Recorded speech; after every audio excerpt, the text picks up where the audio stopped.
Não deu para ler todo o texto, mas eu quero conversar com vocês sobre a história deste homem, Mefibosete.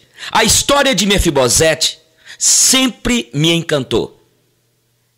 Mefibosete significa, no hebraico, despedaçado, vergonha. Tem uma tradução que diz, aquele que semeia vergonha. Misericórdia. Irmãos, a Bíblia diz que o Filho do Homem veio buscar e salvar o que havia perdido. Todos nós sabemos que o Novo Testamento revela o Velho Testamento. O Velho Testamento está com a mensagem no Novo Testamento embutida dentro dele aqui. Na minha visão, o Velho e o Novo Testamento é um testamento só. Sem o Novo Testamento, a gente não entenderia plenamente o Velho Testamento, e sem o Velho Testamento, a gente não entenderia o Novo Testamento.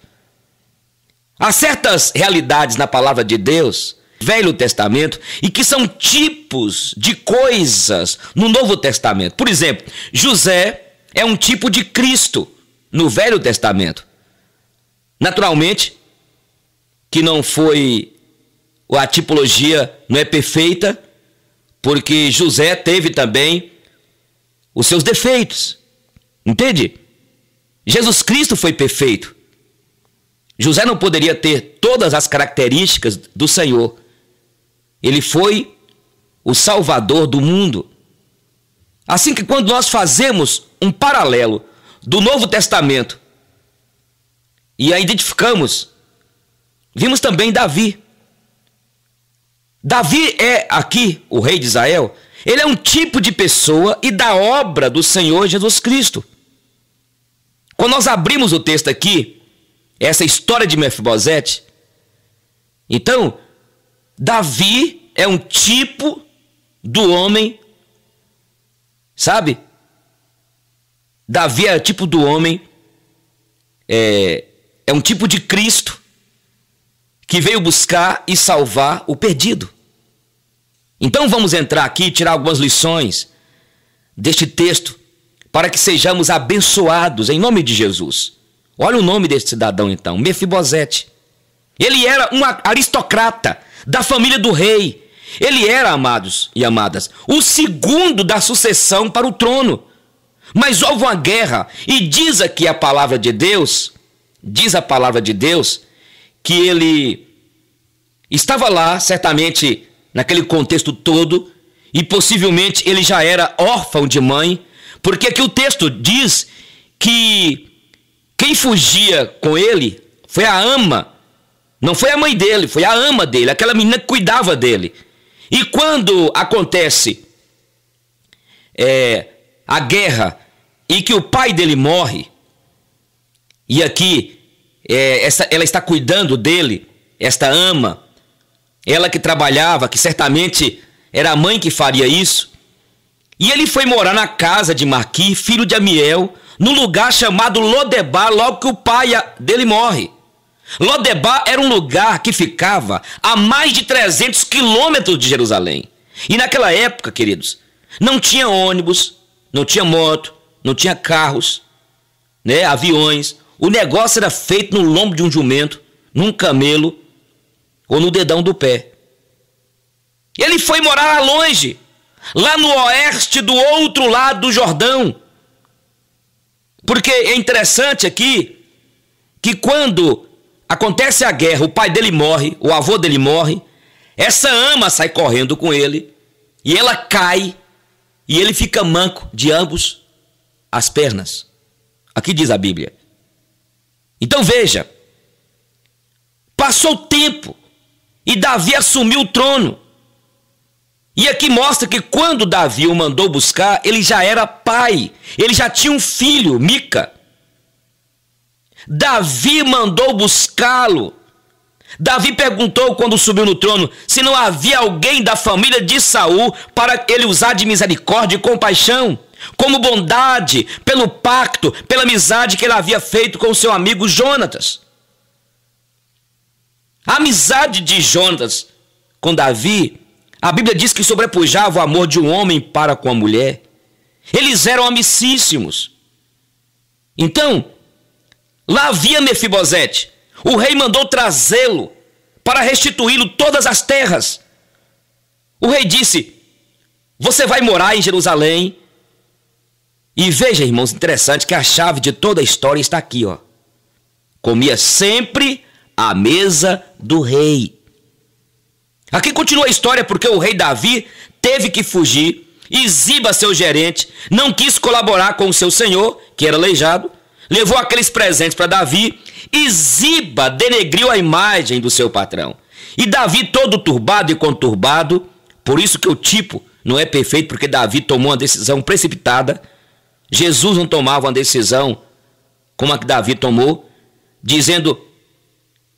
fazendo o que ele fez. Certamente Jesus iria colocar os dois. Aqui a situação nós lemos aqui, Mefibosete e Ziba. E Davi volta depois de toda aquela luta, depois de sair de Jerusalém. Mefibosete estava há muito tempo sem aparar a barba, não havia se arrumado, e ele ficou ali no pó até que o rei voltou. E quando o rei Davi voltou, perguntou e disse: meu servo, tu não me ajudastes, você não me ajudou. Mas ele diz: mas nós todos somos dignos de morte diante do rei. Davi achou que ele estava reclamando das terras. E Davi disse: reparte a metade. E aí ele disse: Mefibosete, disse ele, entregue tudo a ele, porque o rei, meu senhor, está aqui em paz. A Bíblia diz aqui que comia sempre à mesa do rei. Comia sempre à mesa do rei. Queridos, a condição de Mefibosete ilustra a condição do homem sem Deus, a condição de miséria. Veja para os ouvintes verem, ele foi um homem profundamente marcado na sua infância, partido. Embora ele era filho do rei, aristocrata, o segundo da sucessão do trono para subir no trono, ele não teve o carinho de sua mãe. O seu pai, que era um guerreiro mais valoroso de Israel, estava sendo envolvido lá com seu pai nas guerras, e ele era tratado por sua ama. Olha, cuidado, com carinho eu digo, a palavra diz que ele ficou aleijado aos 5 anos de idade. 5 anos. A gente não sabe o que aconteceu. Agora preste atenção. Naquela época, quando o rei era morto, tinha que se esconder os descendentes da família real. Ninguém daquela família podia inspirar o trono. Aleijado aqui aos 5 anos de idade. 5 anos de idade. Agora você que tem um filho desta idade, imagine como este menino aqui cresceu. Um menino sem o pai, sem a mãe, 5 anos de idade, deficiente de ambas as pernas. Toda aquela energia para desenvolver, não podia ter os brinquedos, não podia ter amigos, não podia correr. E desculpa eu dizer para os irmãos aqui, e os apelidos que este menino recebeu, vários apelidos que eu e você também recebemos na infância, e os apelidos eles vêm de acordo à expressão, né? De acordo àquilo que apresenta nosso corpo, uma deficiência na orelha, quem sabe no cabelo, no nariz. Ele tinha nas pernas. Olha o que diz aqui o texto. Todos o tratavam de aleijado. Ziba diz: tem Mefibosete aleijado. Davi perguntou para Ziba, e Ziba desprezou ao dizer que Mefibosete era um aleijado, que morava lá em Lodebar. Amados irmãos, quantos de nós somos pessoas machucadas na vida, ofendidos, não é? Ofendidas, machucadas, desprezadas. Quantos de nós maltratados, marcados, estigmatizados, perturbados. Gente que traz em si mesmo uma carga tremenda. Quem sabe é você que sofreu a opressão do diabo. Gente que me ouve neste momento, que foi criado aí sem pai, sem mãe. Gente que o casamento não deu certo. Gente que faliu. Gente sofrida, gente marcada. Pessoas cheias de sequelas, vilipendiadas, oprimidas, machucadas pela vida, pela família. Queridos, a palavra de Deus diz que Jesus veio curar aqueles dos quais as feridas são grandes. E a palavra de Deus aqui mostra que ele veio para poder libertar os cativos. Ele veio para poder levantar paralíticos, os impossibilitados, sabe? E diz que Jesus, eram trazidos até Jesus, essas pessoas, os cegos, os mancos, os aleijados, os impossibilitados, largavam aos pés de Jesus. E a palavra de Deus diz aqui que ele a todos os curou, porque Jesus é o restaurador de vidas. Estava aqui Mefibosete, este que significa vergonha, despedaçado, lá em Lodebar, machucado, segregado, destruído. Olha como Mefibosete via a si mesmo. Aqui diz o texto, quando ele chegou diante do rei Davi, sabe o que ele falou? Olha o que ele diz aqui no versículo 8. Quem é o teu servo para olhar para ele como um cão morto? Irmão, sabe de uma coisa? Quando os judeus queriam xingar alguém, xingava de cão. Paulo, quando escreve a Timóteo, ele diz, acautelai-vos dos cães. Era xingar.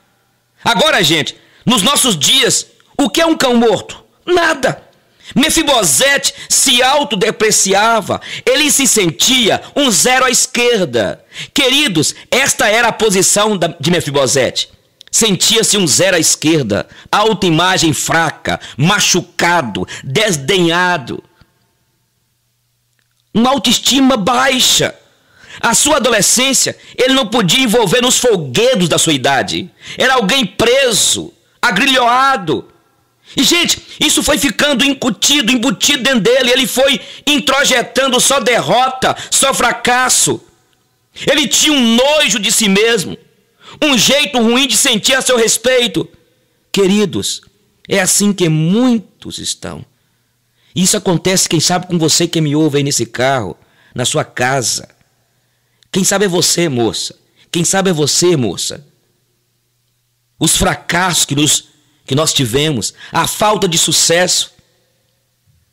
Hoje, quem sabe, neste programa agora, você que é casada, que olha para seus filhos e descobre que o seu filho não vai bem no casamento e que o outro filho envolveu em algum erro e que todo mundo comenta, está falando. Quem sabe é você, mãe. Quem sabe neste momento estou falando com alguma mãe, algum pai que diz, meu Deus do céu, eu batalhei a vida inteira, mas o que eu construí? Você está com sentimentos ruins, as vicissitudes, os problemas vão fazendo a gente achar que a gente só tem derrota. Irmão, irmã, como você se vê diante de você mesmo? Um fracasso? Deus está me usando neste momento para dizer para você, Deus que tomou a iniciativa, Davi tomou a iniciativa de buscar Mefibosete lá em Lodebar.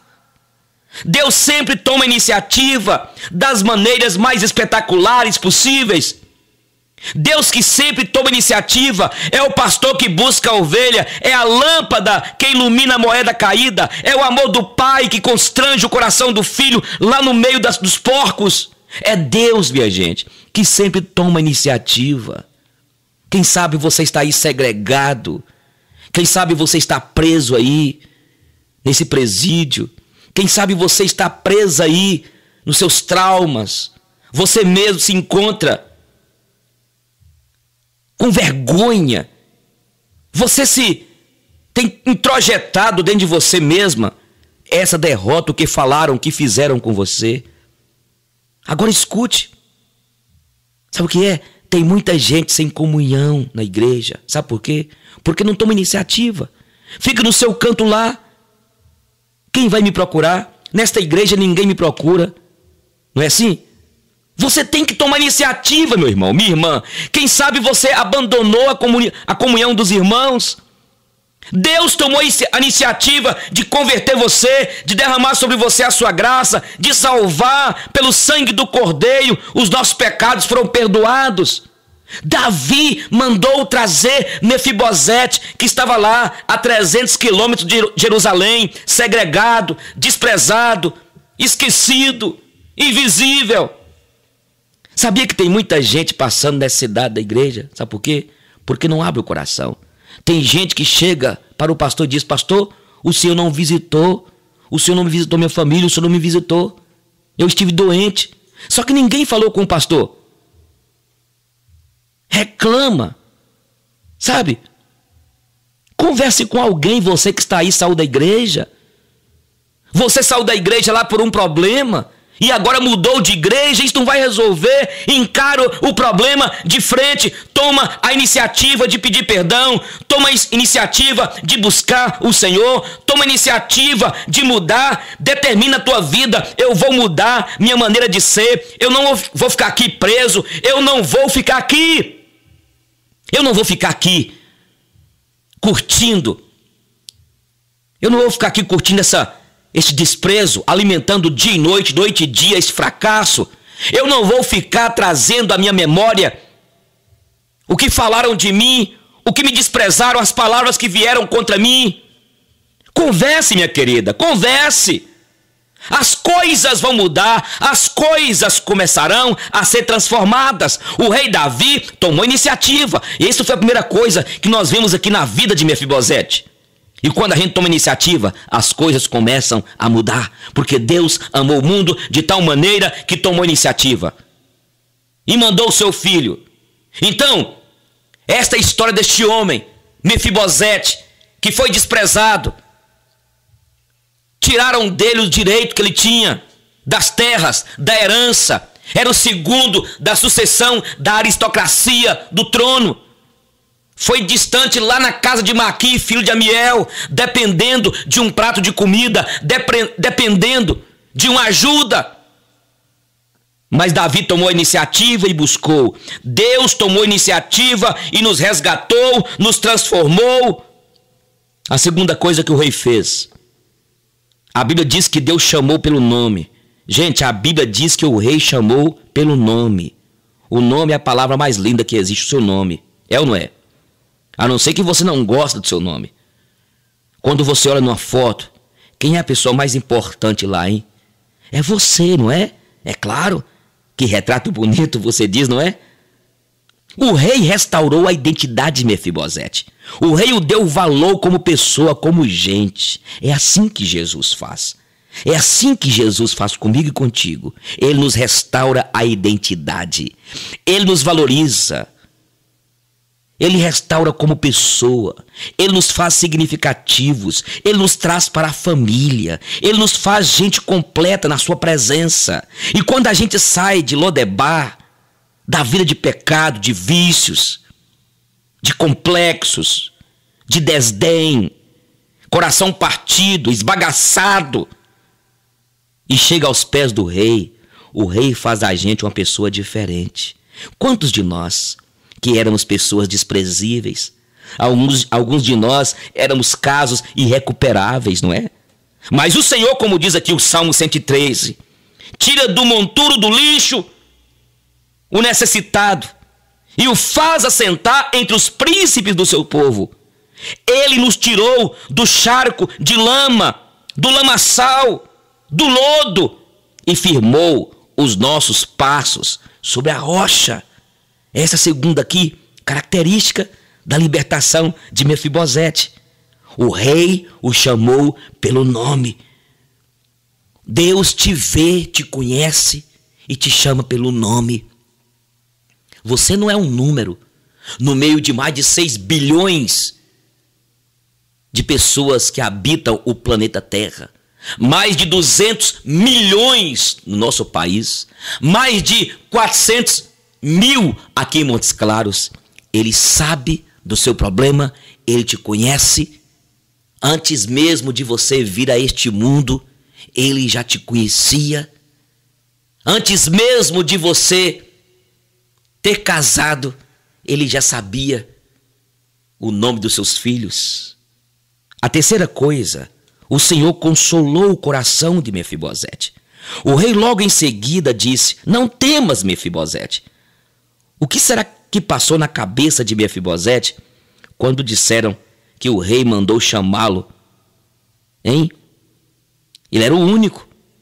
Era o que sobrou. O rei queria usar a bondade dele com Mefibosete. O rei consolou Mefibosete. É isso que Deus faz comigo e contigo. Ele diz: filho, filha, tenha bom ânimo. Não te entregues aí a este problema. Não retroceda. Não olhe para a direita e esquerda, filha, filho. Eu te tomo pela minha destra de fidelidade. Não se entregue. Não desanime, não temas. O Senhor nos consola. Deus está me usando neste momento para consolar o teu coração. Porque o Senhor é o Paráclitos. Ele é o nosso consolador, ajudador. Ele está aí. Ele está ao nosso lado. Ele disse que ele iria para o Pai, mas mandaria o Consolador. E ele veio, o Espírito Santo. Ele mandou o Espírito Santo para exercer este ministério, para ministrar cura, para consolar, para juntar os pedaços aí e te encorajar.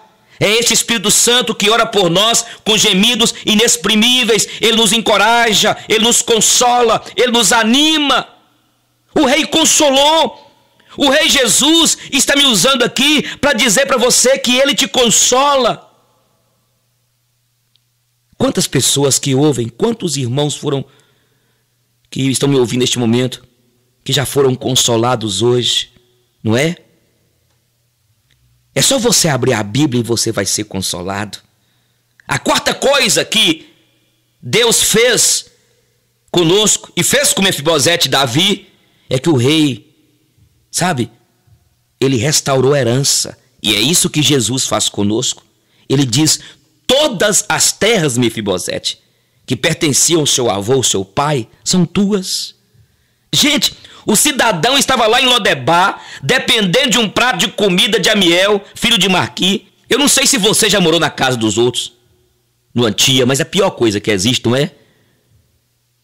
Só quando o tio, né, a tia, o avô são bons, mas tem alguns que, misericórdia, de um dia para o outro fica rico. Foi no cartório e deu-lhe Deus, ou melhor, Davi restituiu todas as terras do seu pai, toda a herança. É isso que Jesus faz conosco. A palavra de Deus diz aqui, aqui diz a palavra do Senhor em Coríntios, que nós somos, que Jesus é herdeiro, nós somos co-herdeiros com Cristo. A palavra de Deus diz que todas as coisas foram feitas por amor de nós. Entende? Jesus, ele nos deu herança. A autoridade de Jesus, ele nos deu a autoridade para manietar o valente. É isso que a igreja deve fazer. Você pode expulsar os demônios que manietam a vida e repreender quantas pessoas que estão algemadas, aqueles que estão presos, mas em nome de Jesus nós temos autoridade para libertá-las. A autoridade que é do Senhor. E nós precisamos de tomar posse através da leitura, da oração, porque esta é a herança que o Senhor deu ao seu povo. Ele nos deu autoridade sobre principados e potestades, autoridade para usar o nome de Jesus, autoridade. Não tenha medo, não tenha medo. O Senhor nos deu o seu Espírito, ele nos enche com o seu Espírito. Quando você está cheio do Espírito, você tem intrepidez, ousadia. É o poder do Senhor para consolar, para converter, para ministrar a cura, a transformação. É o Espírito. O Senhor nos deu. E nós temos que tomar posse disso. É nossa herança. Entendeu, meu amado? Não fique com medo, não. Quem sabe você está com medo.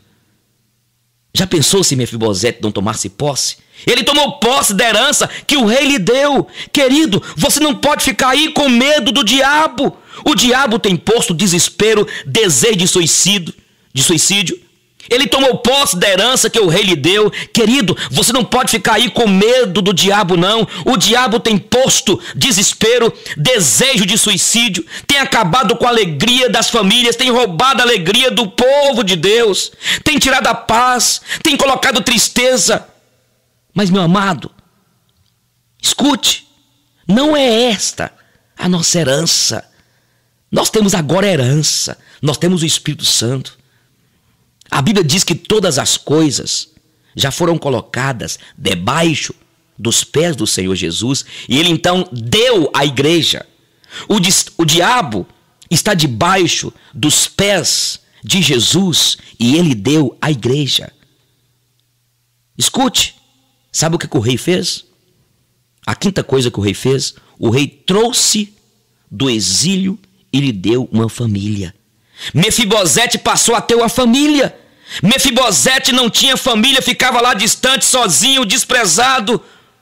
O rei lhe deu uma família.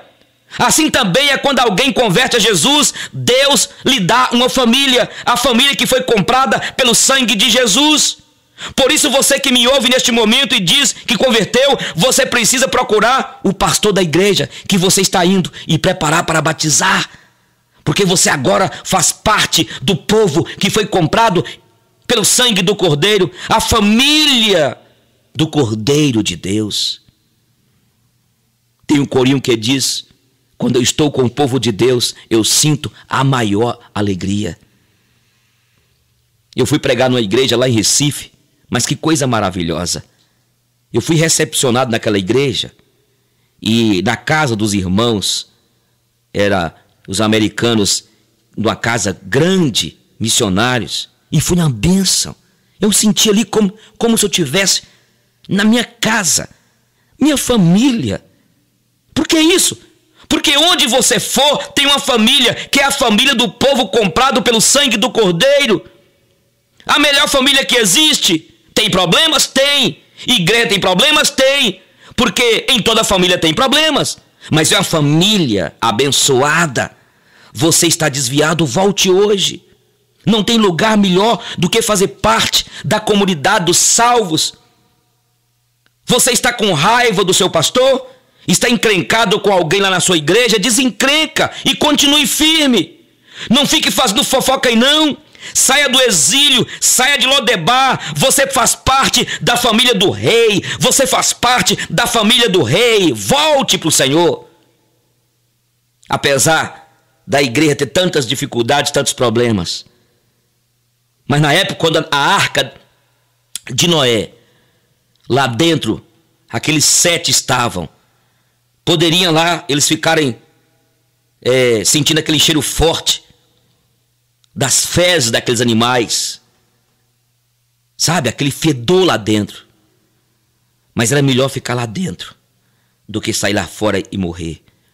A igreja tem problemas, a comunidade dos salvos tem problema. Esta família comprada pelo sangue de Jesus, que apesar de ter sido salvos, nós salvos pela graça, ainda temos problemas, caímos, erramos, titubeamos, mas a melhor coisa é ficar entre o povo de Deus. Aqui diz: comia sempre à mesa do rei. É uma coisa interessante aqui. A mesa antigamente não era como esta mesa de hoje, não. Era como se fosse aquela mesa japonesa baixinha, quase rente ao chão. E quando Mefibosete sentava, ninguém sabia se ele era aleijado. Ninguém sabia. É isso, minha gente. Na mesa do rei, os preconceitos caem. Na mesa do rei, nós estamos ali como filhos do rei. Na mesa do rei, Mefibosete comia com aqueles figurões mais importantes. Ele comia do melhor. Era a melhor comida. Eu quero comer hoje feijão com torresminho e umas pelezinhas. E ele comia à mesa do rei. Meus irmãos, quantos crentes derrotados, quantas famílias cristãs fracas, vidas derrotadas. Sabe por quê? Porque nós não estamos comendo sempre à mesa do rei. Estamos comendo na cantina do diabo, aqui e lá. Você jovem que está comendo aí nas noites, vivendo uma vida sem compromisso. Temos que comer na mesa do rei. É na mesa que está a comida gostosa. Olha o que o rei fez por este Mefibosete. Estava lá em Lodebar, deprimido, segregado, cheio de autocomiseração, abandonado. Mas o rei mandou lá buscá-lo. O Rei dos Reis, Senhor dos Senhores, Jesus Cristo, Ele mesmo veio a este mundo buscar você, me buscar. Ele nos libertou de Lodebar, Ele nos libertou da segregação que estávamos. Ele nos tirou da lama do pecado, dos vícios, da superstição, da idolatria. Ele nos libertou do império de Satanás, dos grilhões do diabo. Ele nos libertou das correntes do inferno. Ele nos libertou das algemas da escuridão eterna e nos transportou, nos transferiu, nos trasladou para o reino do Filho do seu amor. Mefibosete foi tão agradecido, minha gente. Quando o rei Davi volta depois de todo o problema que houve, Mefibosete vai e diz: meu rei, meu rei.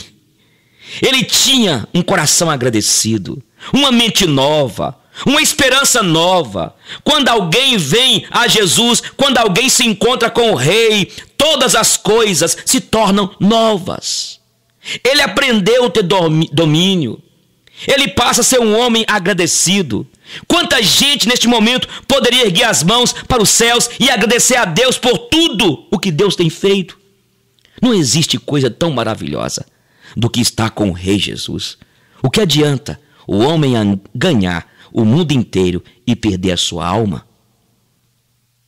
O que adianta você ter dinheiro, você ter sucesso, ter fama, ter glórias humanas, mas continuar machucado, ferido, ferida, sem esperança, sem salvador, sem salvação, em Lodebar, neste mundo que te oferece um riso passageiro, neste mundo que te aplaude, mas depois vira as costas, neste mundo que jaz do maligno.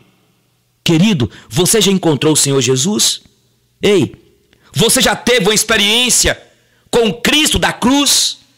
Quem sabe você que está me ouvindo agora, meu irmão, minha irmã, você está aí cheio de medos. Quem sabe você está sendo dominada pelo medo.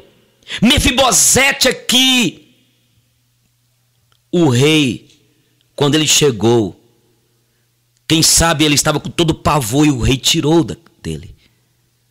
Qual o seu medo? Qual é o seu medo? Para que tanta preocupação? Como disse Thomas Jefferson, quanta dor nos causaram os males que nunca aconteceram.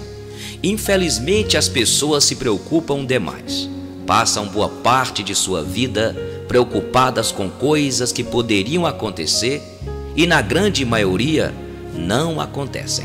Se ganhassem R$1 para cada preocupação, estariam milionárias. Mas ninguém paga por isso, porque se preocupar é, na verdade, perda de tempo e de paz interior. Afinal, preocupação não resolve nada. Na verdade, a preocupação só é útil quando ela vem e fazemos rapidamente algo de bom dela. Isto é, agimos preventivamente ou fazemos um planejamento e colocamos opções de contingência. Agora, ficar pensando no futuro, que na maioria das vezes não vai acontecer, é bobagem. Um desperdício de tempo que traz muita ansiedade e estresse. Se algo nos preocupa e não há nada que possamos fazer para resolver, então esta preocupação é descabida.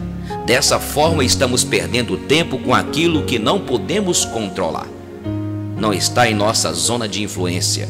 Nessa situação, o melhor é deixar para lá e relaxar.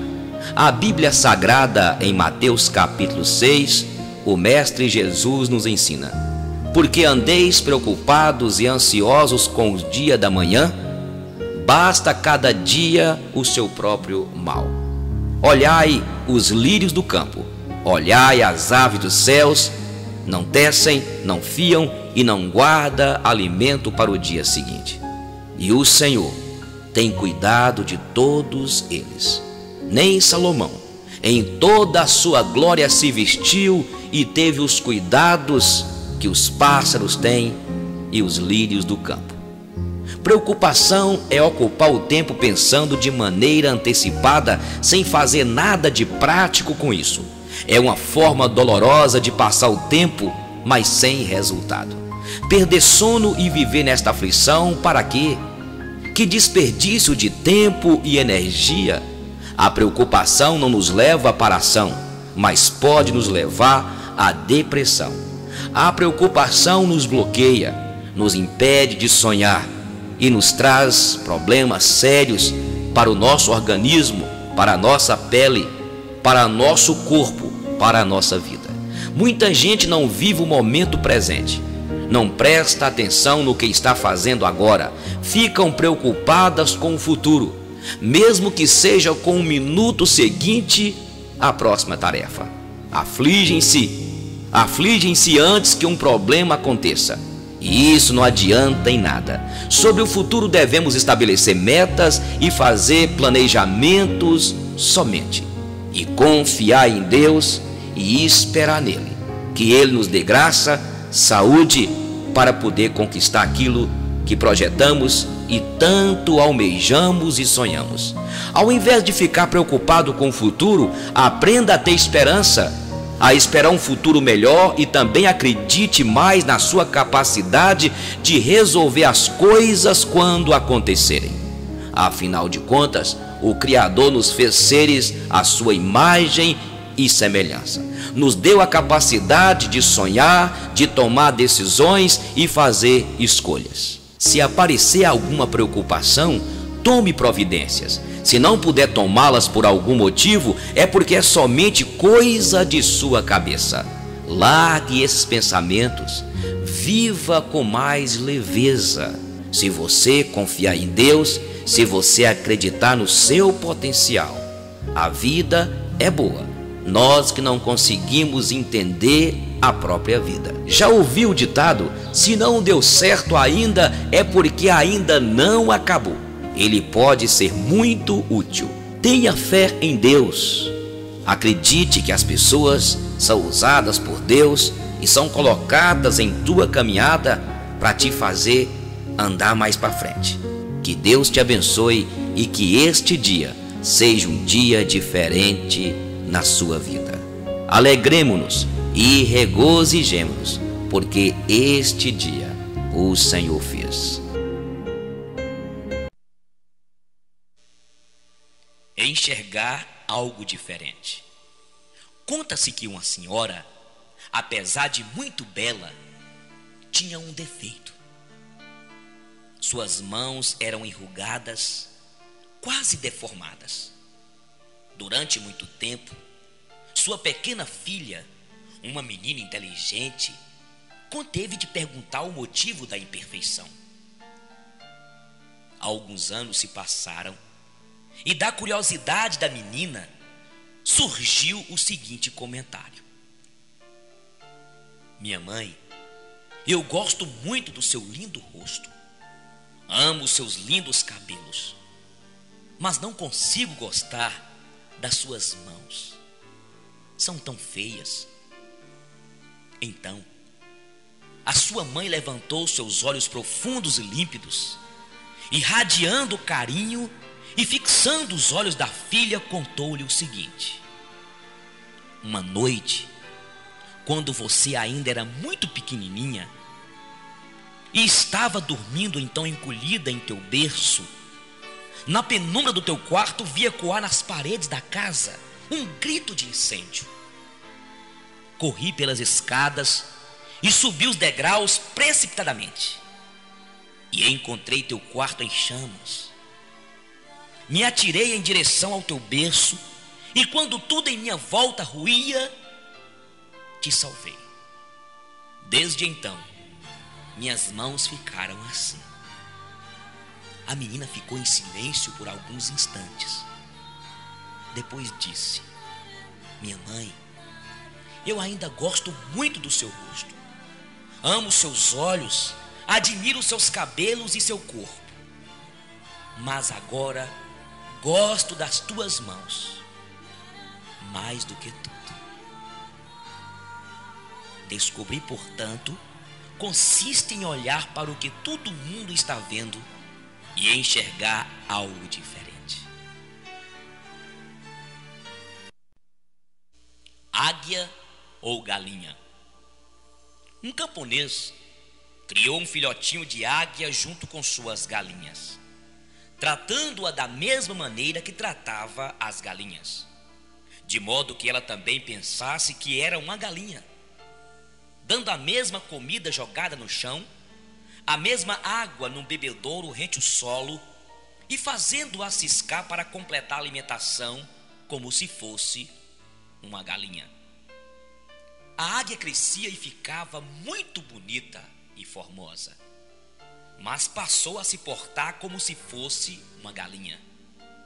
Certo dia, passou na casa do camponês um naturalista, que vendo aquela águia ciscando no chão, foi falar com o camponês. Isso não é uma galinha, é uma águia.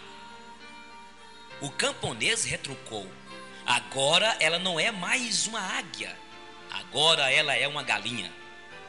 O naturalista então disse: não, uma águia é sempre uma águia, é a sua natureza. Vamos ver uma coisa. Levou-a para cima da casa o camponês e elevou-a com braços, dizendo: voa, você é uma águia, assuma a sua natureza. Mas a águia não voou. E então o camponês irônico disse: eu não falei que ela agora é uma galinha? Por que insistir? O naturalista então retrucou: amanhã veremos. No dia seguinte, logo de manhã, eles subiram até o alto de uma montanha. E disse o naturalista, tomando a águia em suas mãos: águia, veja esse horizonte, veja o sol lá em cima e os campos verdes lá embaixo. Veja todas essas nuvens, tudo isso pode ser seu. Desperte, desperte para a sua natureza e voe como águia que és. A águia começou a ver tudo aquilo e foi ficando maravilhada com a beleza das coisas que nunca tinha visto. Ficou um pouco confusa no início. Ela não entendia. Tanto tempo estava alienada naquele lugar. Então ela sentiu seu sangue de águia correr nas veias, perfilou devagar suas asas e partiu para um voo lindo. Subiu até que desapareceu no horizonte. Muitos cristãos têm vivido como galinhas. Muitos vivem ciscando numa vida medíocre e derrotada. A Bíblia Sagrada nos diz que os que esperam no Senhor são como águias. Correm e não se cansam, caminham e não se fatigam, voam nas alturas. Você é uma águia de Deus, irmão. Por isso, voe, voe cada vez mais alto. Não se contente com os grãos que jogam para você ciscar. Nós somos águias de Deus. Não temos que agir como galinhas. A águia tem uma lei: voar cada vez mais alto. O seu lugar não é no chão, é nas alturas. O segundo voo da águia é maior do que o primeiro. O seu terceiro voo é maior do que o segundo. Esta é a sua lei: voar cada vez mais alto. Quando ela vê as nuvens tempestuosas, ela atravessa e além das nuvens, ela abre as suas asas e descansa no vento lá em cima. Em Provérbios 23:7 diz: assim como o homem imagina na sua alma, assim ele é. Talvez você mesmo já admitiu o seu fracasso e aí está cabisbaixo. Não, irmão, erga a cabeça e saiba que o seu lugar como águia de Deus é nas alturas. Saiba que antes de você vir a existir, Deus já te via acima das nuvens tempestuosas. Que Deus te abençoe e nunca se esqueça: és uma águia de Deus. Como derrotar um inimigo? A vida de Abraham Lincoln já foi retratada em cerca de 5.000 livros. Um episódio insistentemente lembrado em alguns desses livros é o do relacionamento entre Lincoln e um certo Edward. Edward era inimigo declarado de Abraham Lincoln. Ele desprezava Lincoln, chamando, entre outras coisas, de palhaço velhaco do mais baixo nível, e pôs nele um apelido: pai dos gorilas. Nessa época, havia um cientista chamado Du Chaillu, que fazia pesquisa na África a respeito dos gorilas. Edward dizia que esse cientista era um tolo e estava perdendo seu tempo tentando capturar gorilas. Era só procurar em Springfield que ele encontraria facilmente um. Springfield era onde Lincoln morava.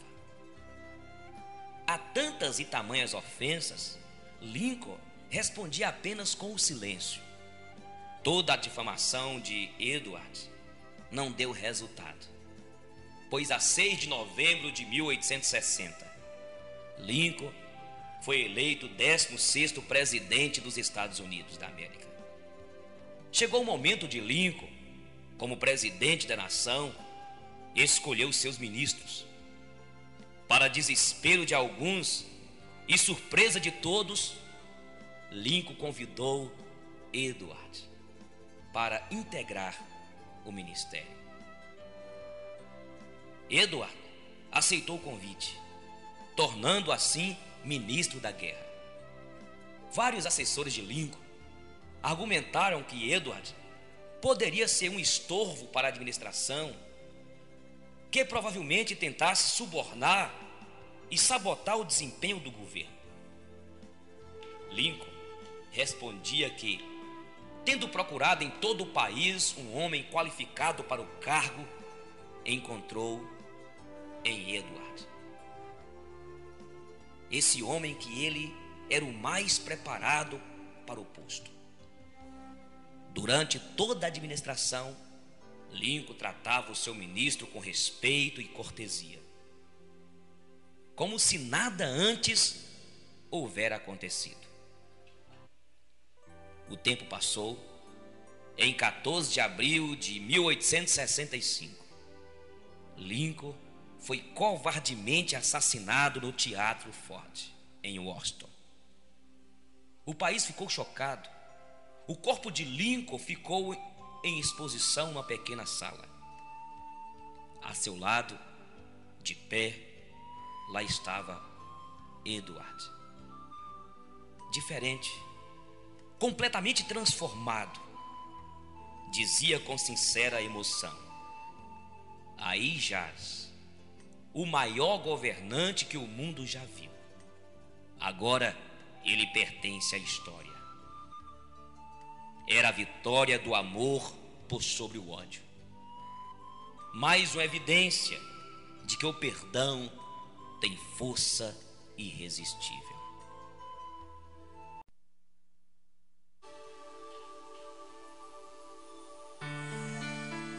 Há duas coisas que você pode fazer quando comete um erro.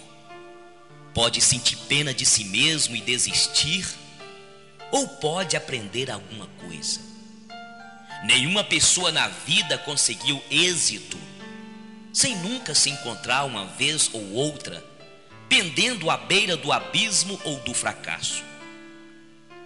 Cada fracasso é uma bênção disfarçada, pois nos dá uma lição que talvez não aprenderíamos nunca de outra forma. Quase todos os fracassos são apenas derrotas temporárias. Pense agora nas milhões de ostras do oceano. A lição que tiramos delas é impressionante. Quando alguma coisa irrita a ostra, um grão de areia, por exemplo, ela não gosta e tenta se livrar dele. Mas quando não consegue livrar daquilo que a contraria, ela se acalma e faz da contrariedade uma das coisas mais belas da natureza. ela usa o grão de areia para fazer uma pérola. Essa qualidade deve ser muito considerada. Assim, quando alguma coisa o irritar, faça dela uma pérola, mesmo que seja uma pérola da paciência. Napoleão Hill disse: sou muito grato às adversidades que apareceram em minha vida, pois elas me ensinaram a tolerância, a simpatia, a perseverança e outras qualidades que sem essas adversidades eu jamais conheceria. Lembre-se que é nas adversidades que aprendemos a arte de vencer. Quem queimou a língua nunca esquece de assoprar. A Bíblia Sagrada, em Romanos capítulo 8, versículo 28 diz: todas as coisas cooperam para o bem daqueles que amam a Deus, daqueles que são chamados segundo o seu propósito. Filipenses capítulo 1, versículo 6 diz: estou plenamente certo que aquele que começou boa obra em vós há de completá-la até o dia do Senhor.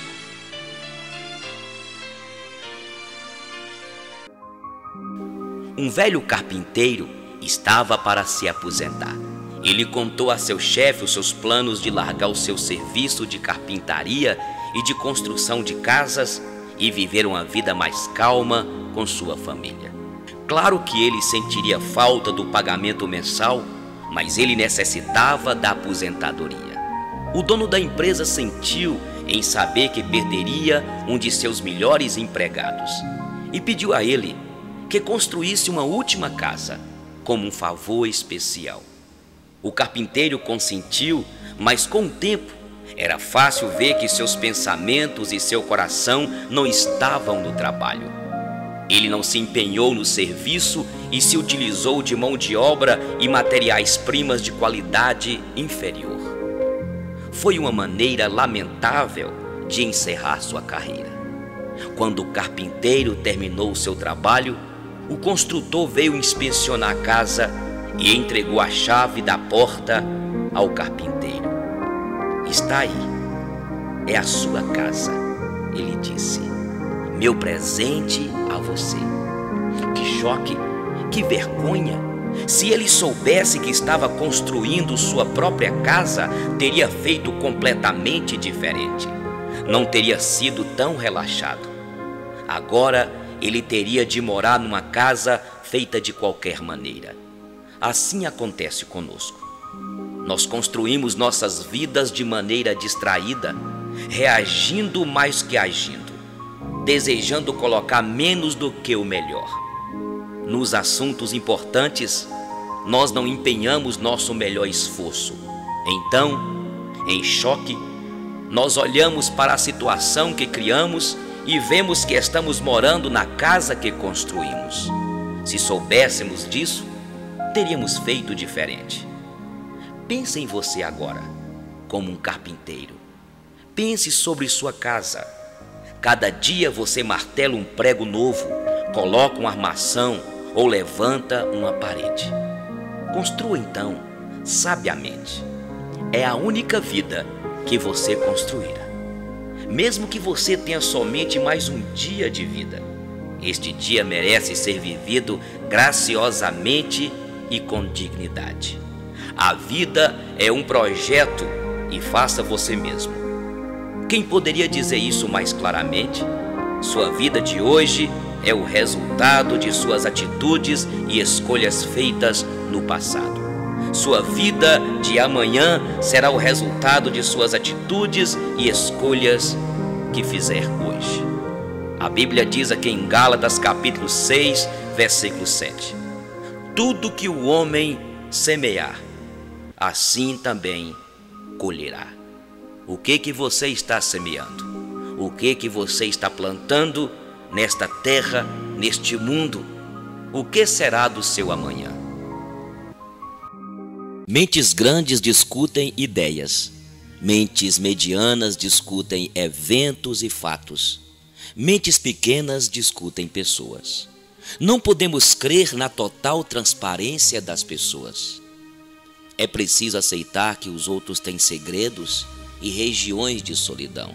A maior prova de amor é manter-se à distância e não forçar a entrada. Deus dá alimento a todos os pássaros, mas não os joga no ninho. Deus ajuda, mas espera que você faça, no mínimo, a sua parte. Aquele que perde dinheiro, perde muito. Aquele que perde amigo, perde muito mais. Mas aquele que perde a fé, perde tudo. Pessoas jovens e belas são obras da natureza. Pessoas idosas e belas são obras de arte, e ambas são obras de Deus. Aprenda com os erros alheios. Você não viverá tempo para cometer todos sozinho. A língua pesa praticamente nada, mas poucas pessoas conseguem segurá-la. Amigo, eu e você trouxe outro amigo e já formamos um time. Este time não tem começo e nem fim. O diferencial da vida é viver com amor e buscar diariamente o verdadeiro sentido de viver, ser feliz e estar com Deus. Não espere ser feliz para viver. Não espere ser amado para amar. Não espere ficar sozinho para reconhecer o valor de um amigo. Não espere ficar de luto para reconhecer quem hoje é importante na sua vida.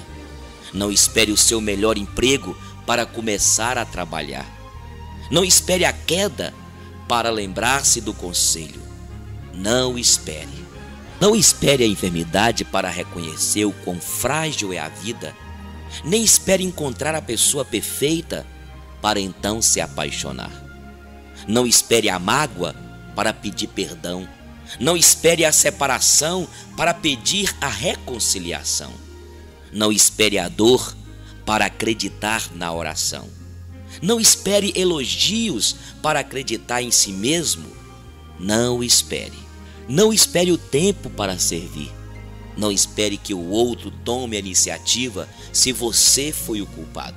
Não espere ouvir "eu te amo" para ouvir "eu também". Não espere ter dinheiro aos montes para então contribuir. Não espere o dia da sua morte para então amar a vida. Então, o que você está esperando?